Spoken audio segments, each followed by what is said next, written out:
ഞാൻ പറഞ്ഞത്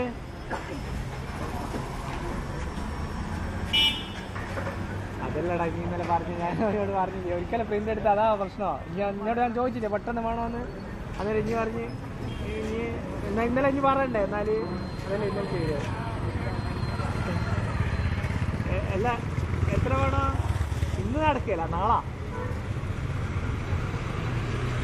വൈകുന്നേരം ആക്കേണ്ടി വരും. പിന്നെ അതല്ലേ പ്രശ്നം. വേറെ അടിക്കാനുണ്ടാവും അന്നേരം.